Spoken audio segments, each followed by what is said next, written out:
Good morning, good afternoon, good evening, ladies and gentlemen, wherever you may be in the world. Welcome to Gift of Healing TV. I'm Sara Jane, and I am delighted to be joined by my guest.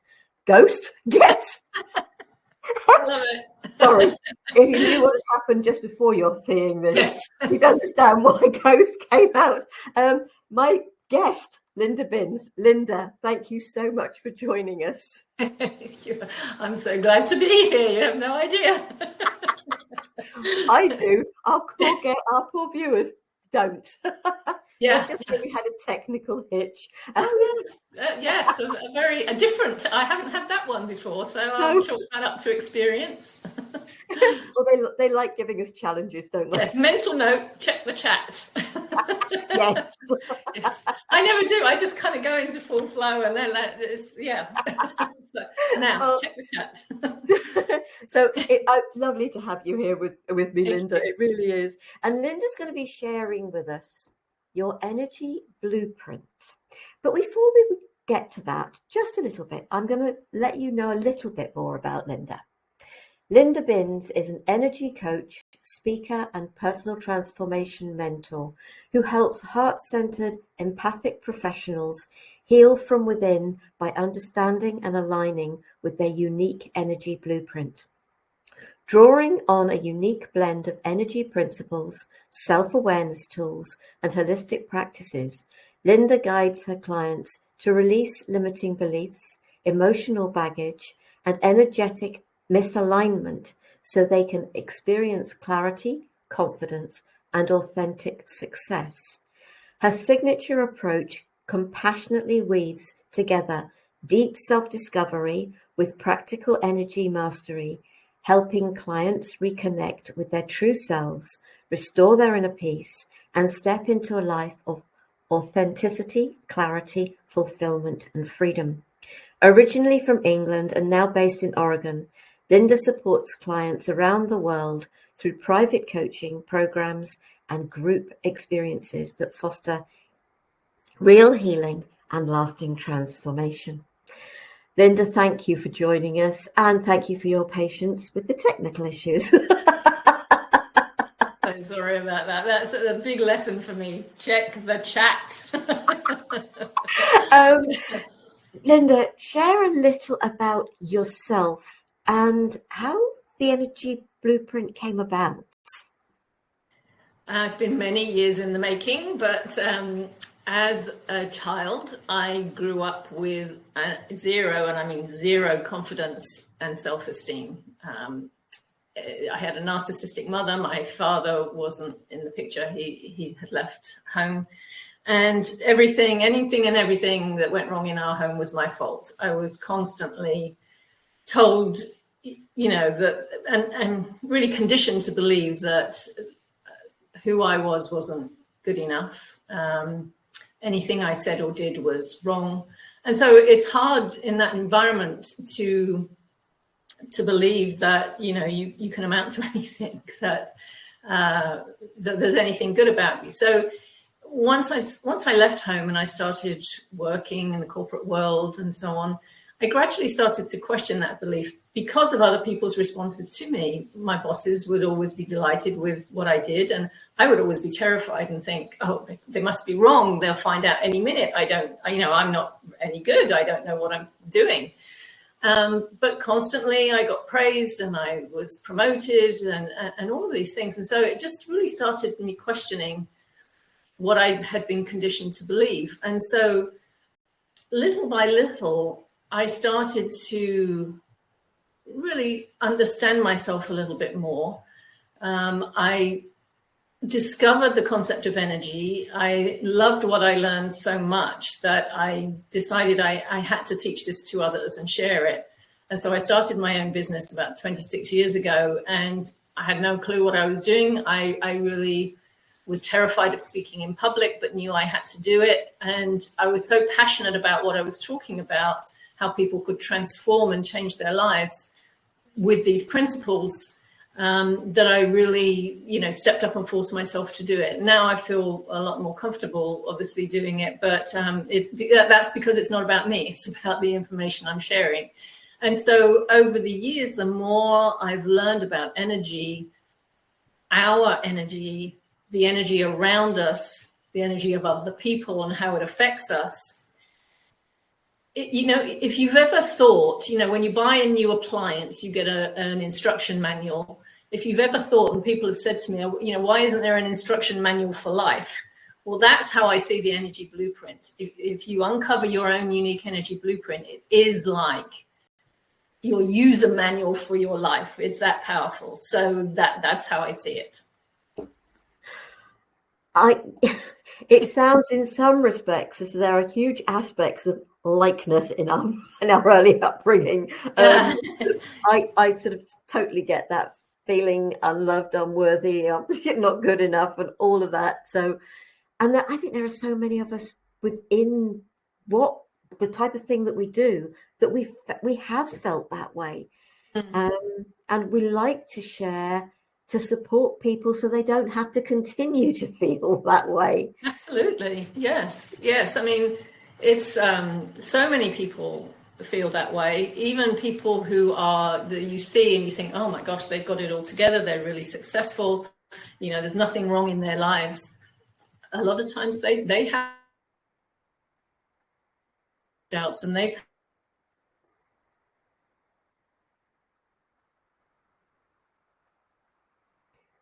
Okay, you've frozen.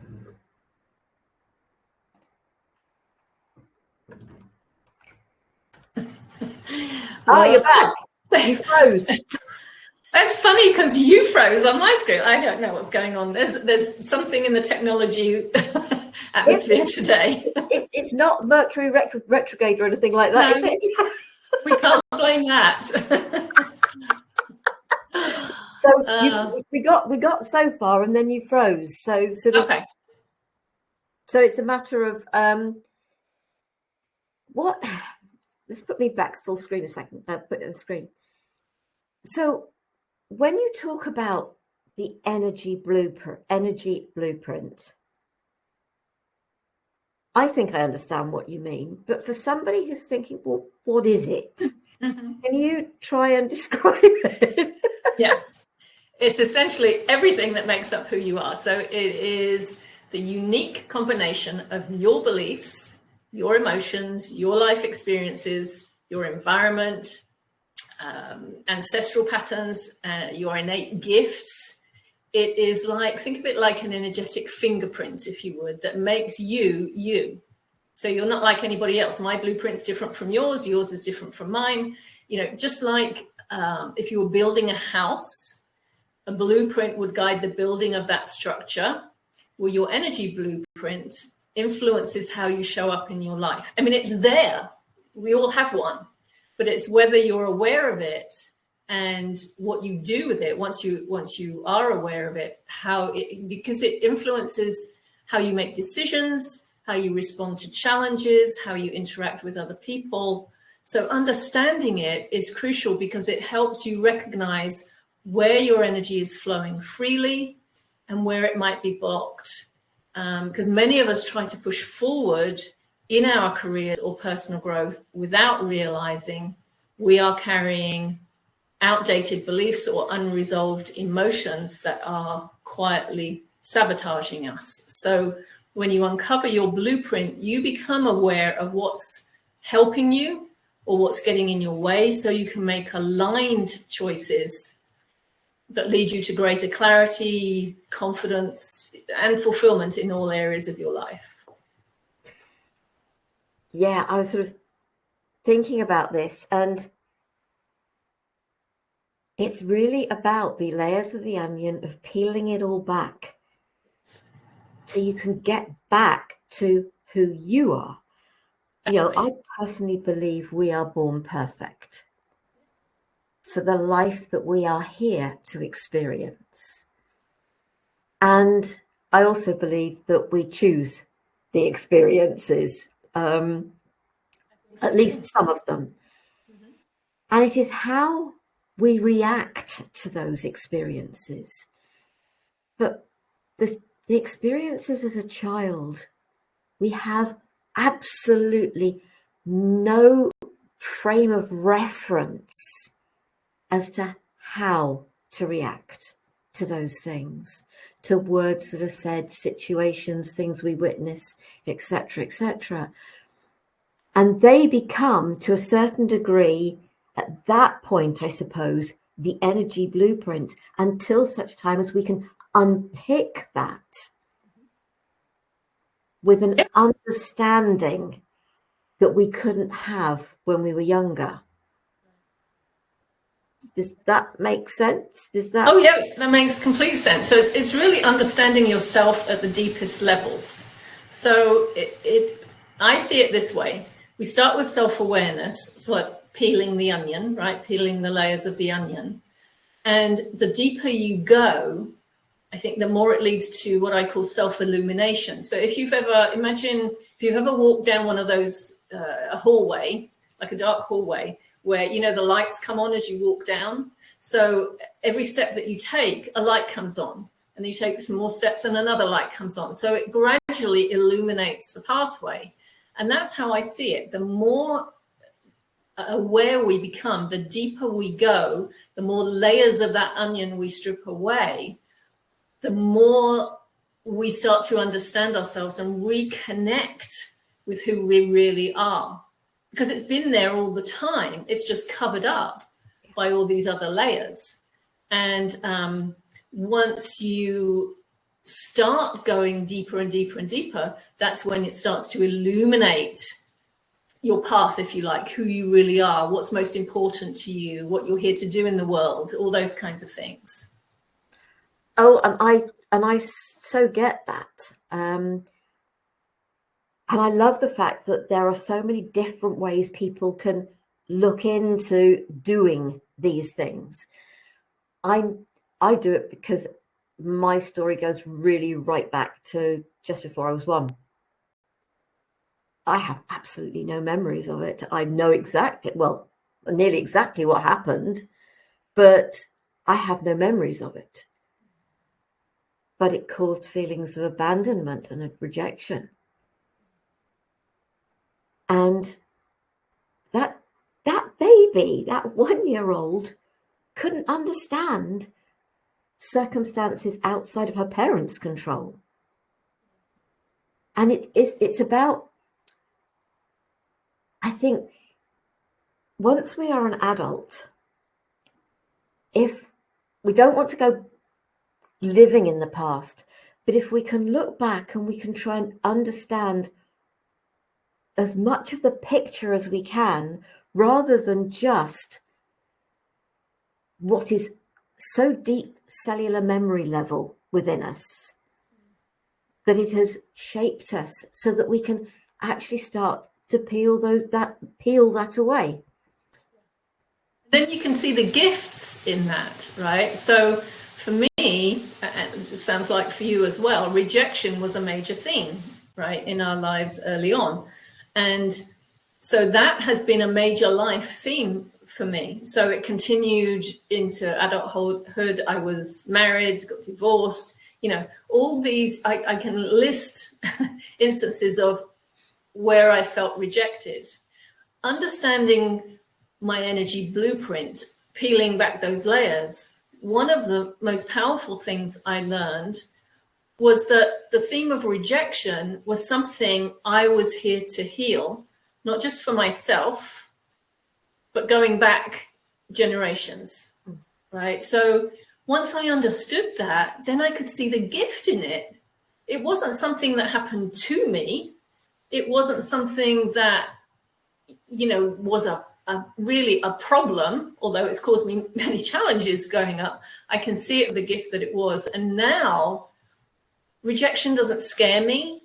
You know, I recognize it as something that I am uniquely here, and you are in your way here to heal and to help others heal from.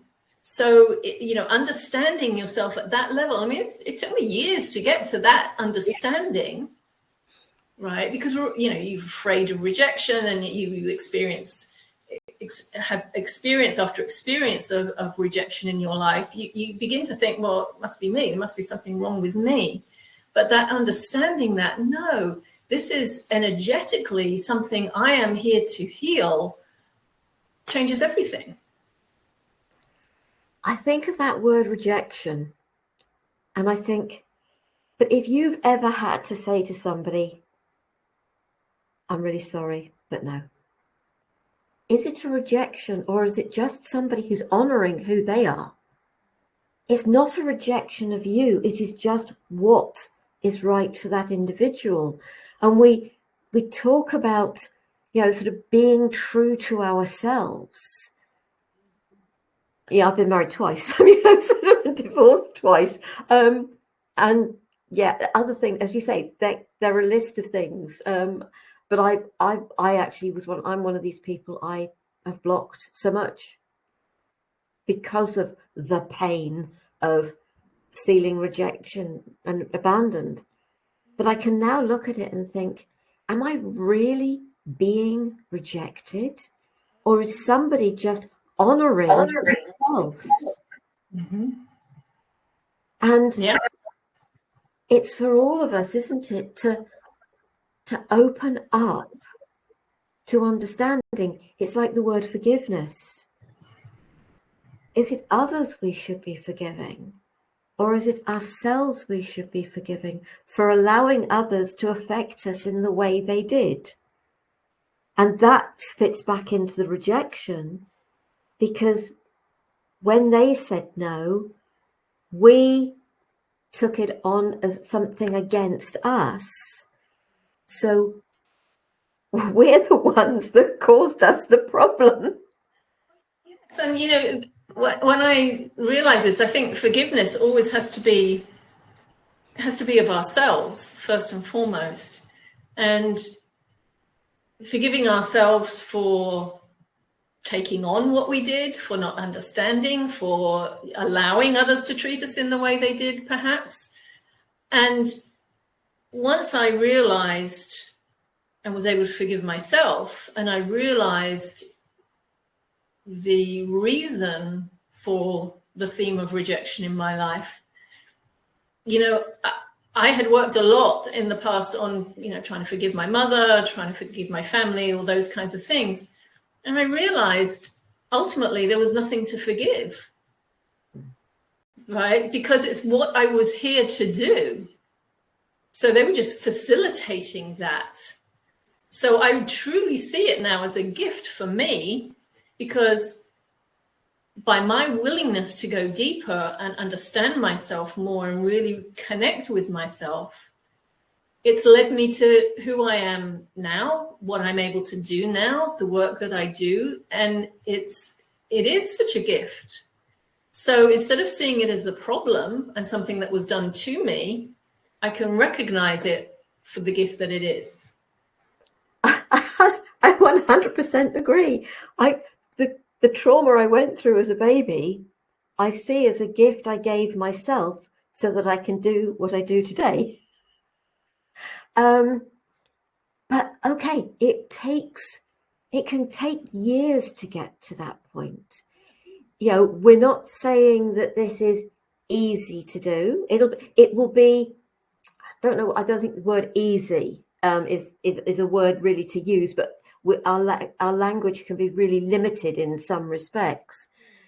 But things can feel calmer. They don't have to feel so stressed.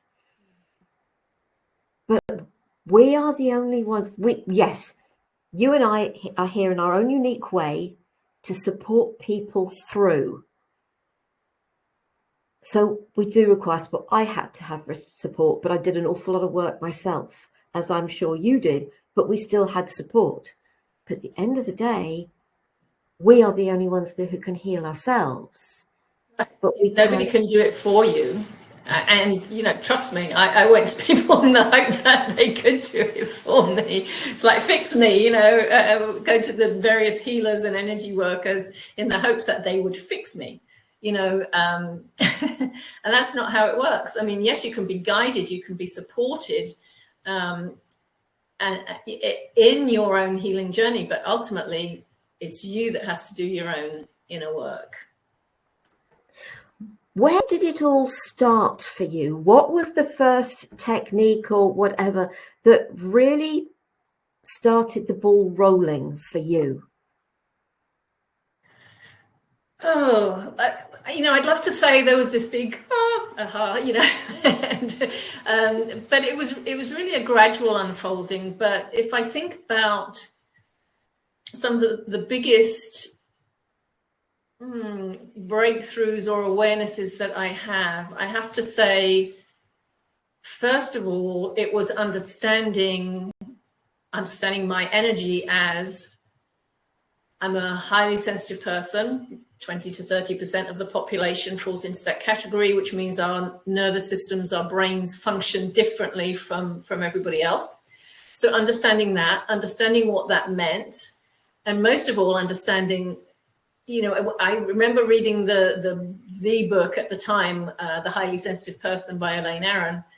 And for the first time in my life, I felt everything made sense. I made sense. And I realized, stop trying to fix yourself, because it was like trying to make that sensitivity go away, because everybody always told me, you're too sensitive, you take things too personally, you think too much.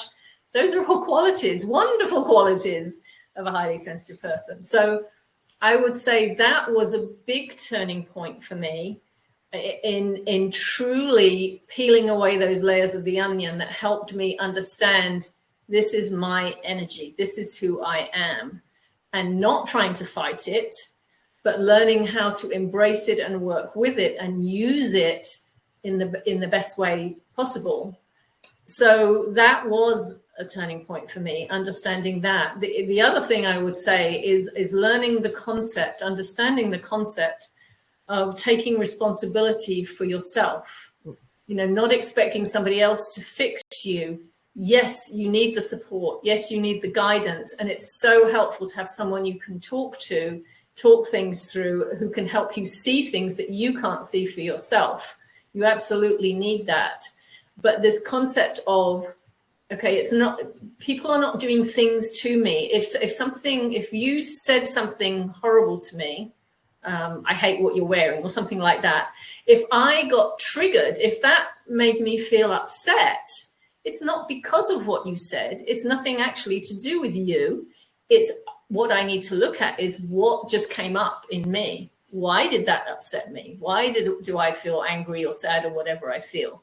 So that concept of the things that happen in our life, the experiences that we have, when something makes us feel really uncomfortable, that is a really great opportunity to look inside and say, okay, what is that? Not why is that person being mean to me and why did they do that and that's not fair, but to say, okay, that happened. I feel this way. What is this telling me about myself? That was a game changer for me as well, because I stopped focusing outside myself and really started looking inside.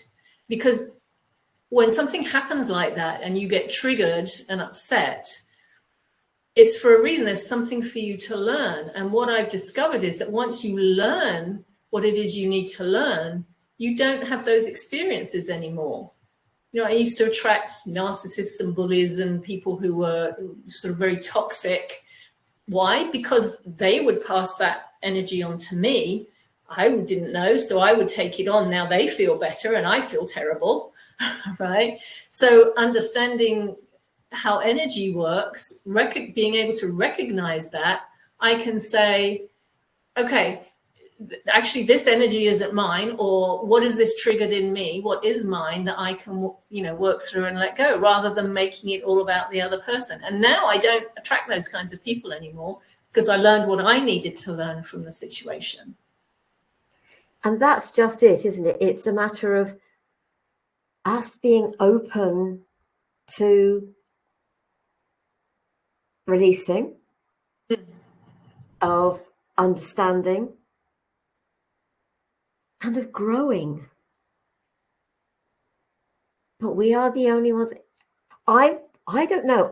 For some reason, I was exceptionally lucky, because I remember sitting on the stairs in my little house at the top of the stairs, and I'd just been making fuss with one of my cats.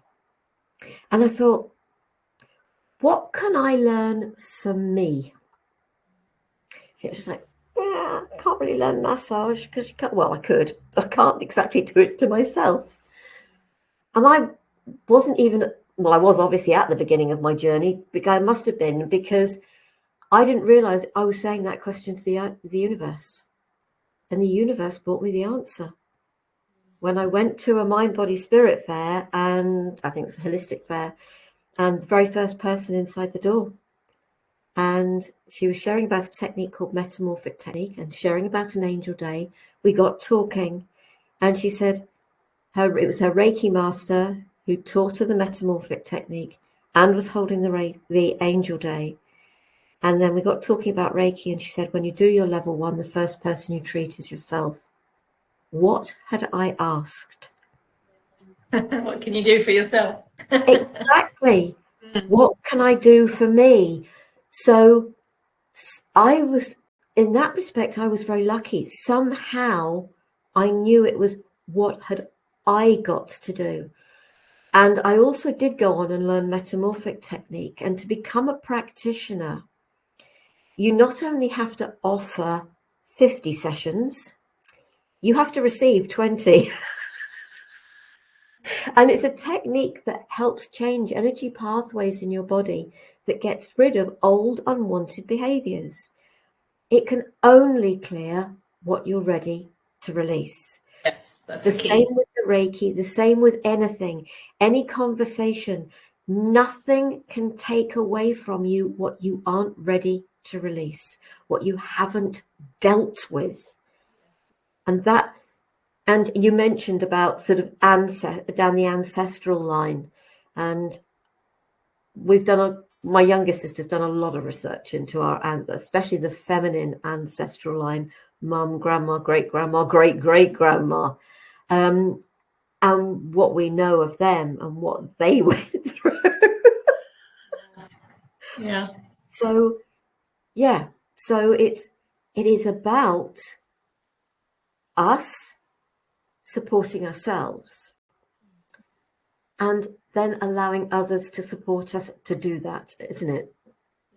It is. And, a lot of people will say, oh, but self-awareness, focusing on myself, that's selfish. I want to help other people. But truly, you can't really help other people unless you are the healthiest, best version of yourself, right? So you have to help yourself first. You have to focus on your own energy needs first. And when you are healthy and you are grounded and certain of who you are much more able to help other people.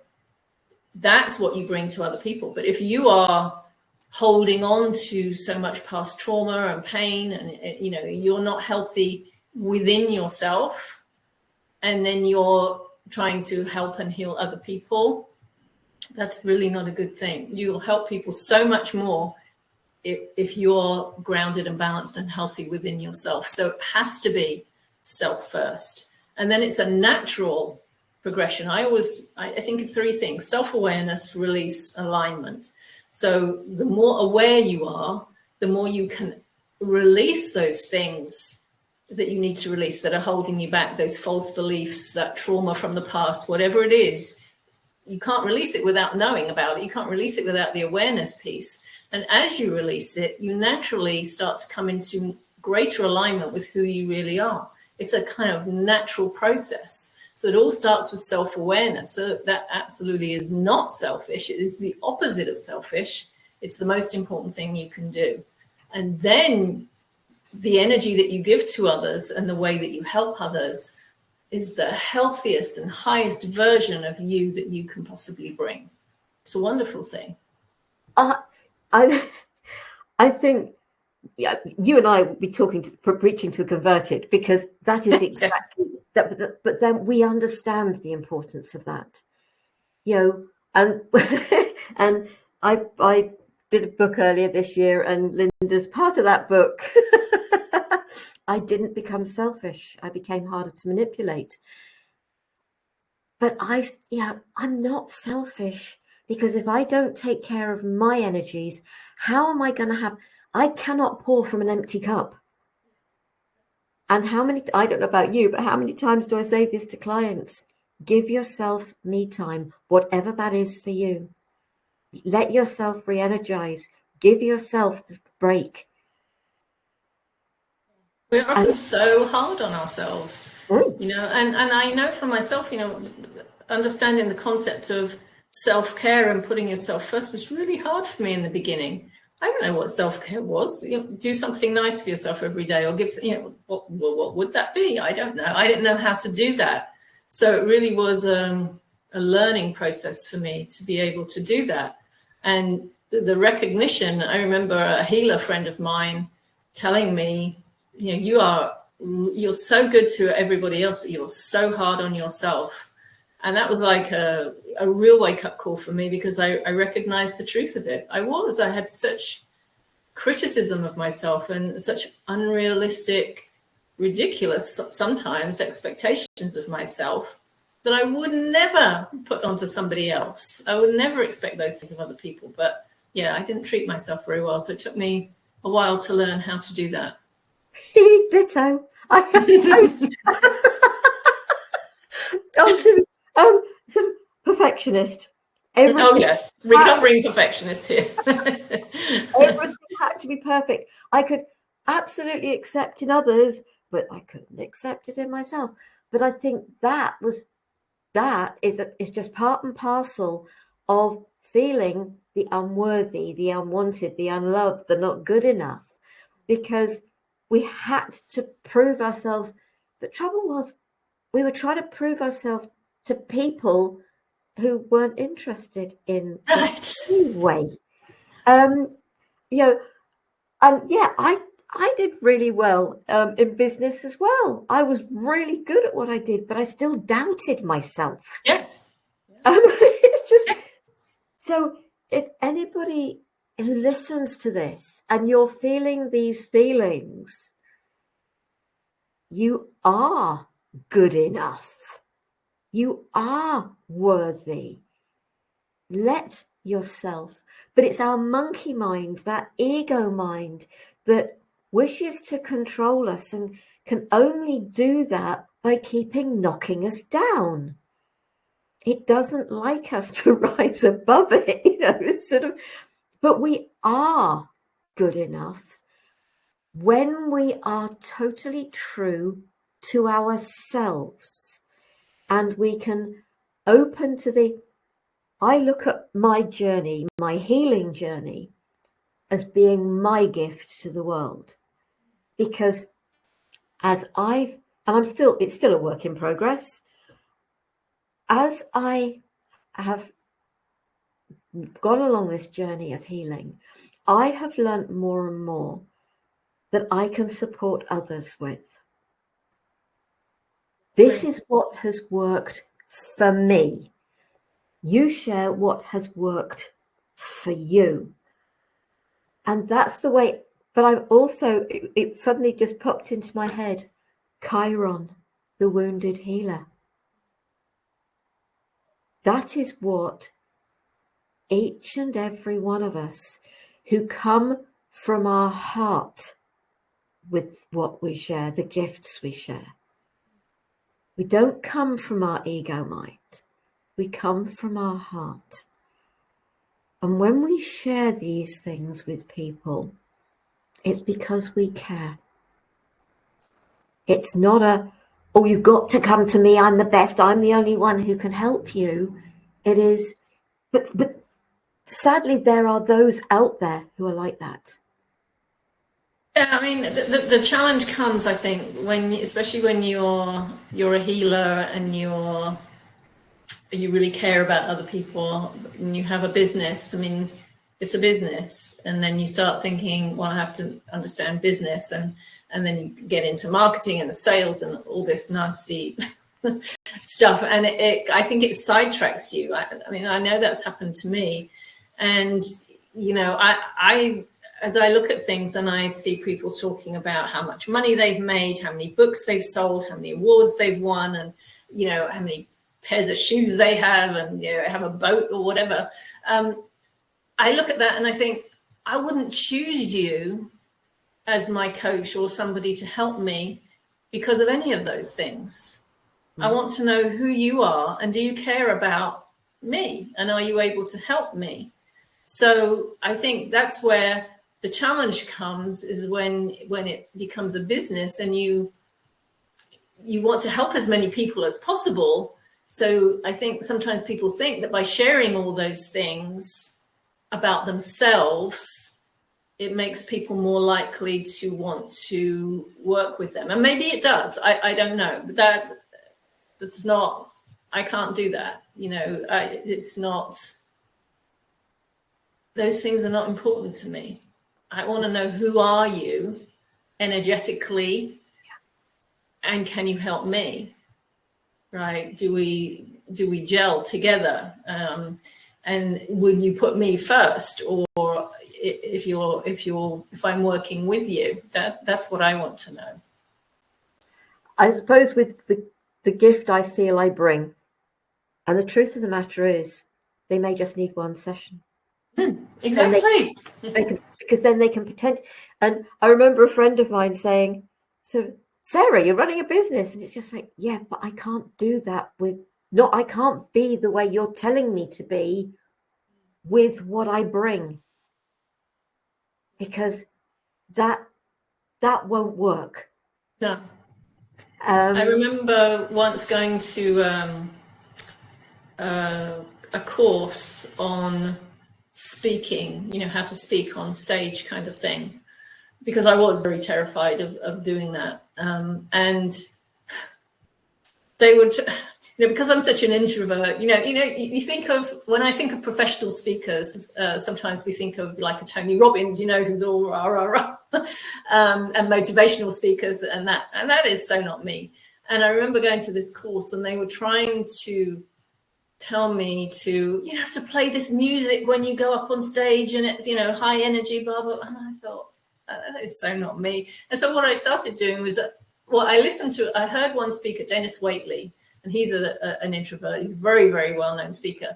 And he said, I'm not like most of the speakers. He said, in fact, sometimes people mistake me for the waiter when I'm at a big event, even though they've paid to come to hear me speak. He said, but when I speak, people pay attention. And he said, it's because I'm not trying to be anything else. I'm just being myself.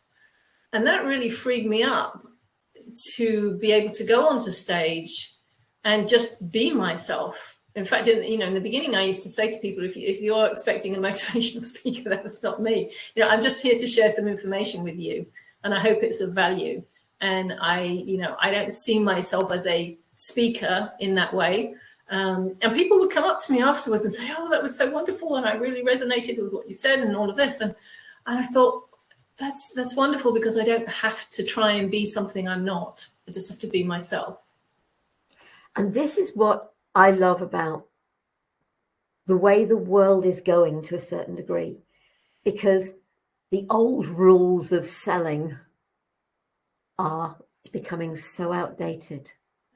It's about giving people, I know they'll say, but we're giving people choice. But it's been so hard sell. There are things like the summits. They are coming to an end because there have been so many of them.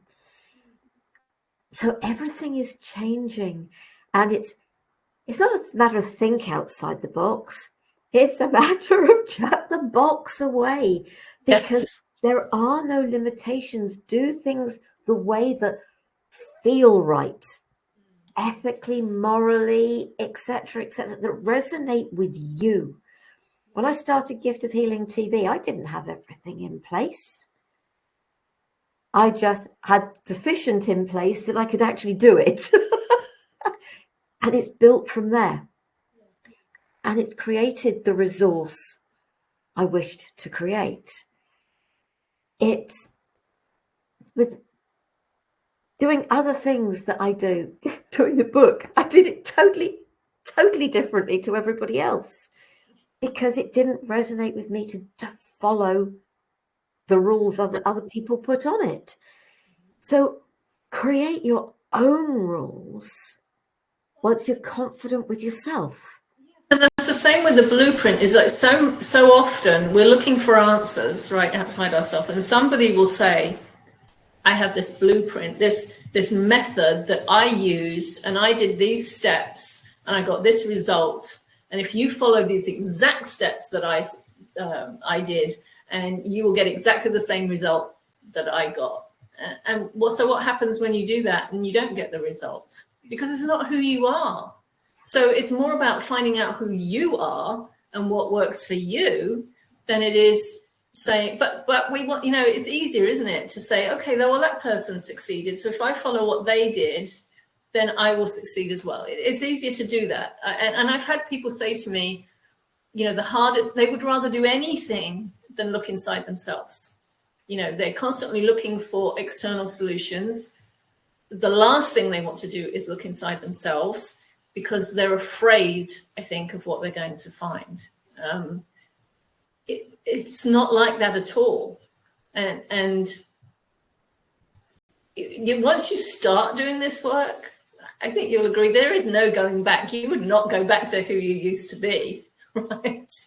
It's so freeing. It's just so liberating. It's just a wonderful thing. The more you learn about yourself, the more you look back. I look back on who I used to be and I think, my gosh, how could I live like that? How could I be that person carrying all of this expectation and heavy energy and all of that I was carrying? So it's the best thing you can do for yourself. Learn about yourself. Do your work. Yes, go out and find the people who can support you in that, because it's really hard to do it by yourself. Yes. But find the right people to support you. I think if you can find, I had a light bulb moment. Again, it was before I actually started. Well, it was obviously the beginning of my journey. I'd broken up my second marriage. I remember standing in the kitchen, and I was so afraid of what other people thought of me. I worried about it all the time. And I remember standing in the kitchen, and suddenly the thought was there, why am I worrying about what other people think about me when they're not? They're not. And I literally felt the weight lift off my shoulders. And it was just like, oh, wow. If you can find something like that can occur to you, it gives you that impetus to be able to continue forward. But you've already let go. You've already released one of the heaviest things that is holding you back. And I hear people say, step outside your comfort zone. But your comfort zone is outside of you. To step outside of your comfort zone is to step back into yourself. Oh, I love that. That's a beautiful way to say it. It is. You're right. We all say step outside your comfort zone, but it's the opposite way. Stepping outside your comfort zone is reconnecting with yourself. Oh, I love that. That's my aha for today. But I think it's opening to our ahas, isn't it? It's opening to that. When that suddenly came to me, it was just like, oh, and we have these. You might get a whole load of them suddenly, but you might just get one every so often. Hold on to those. I don't forget those type of things. And if there's something you read or hear or watch or something, and you suddenly feel it in the core of your being. Now, I see that as being our solar plexus. Rather than our heart, I see it as being our solar.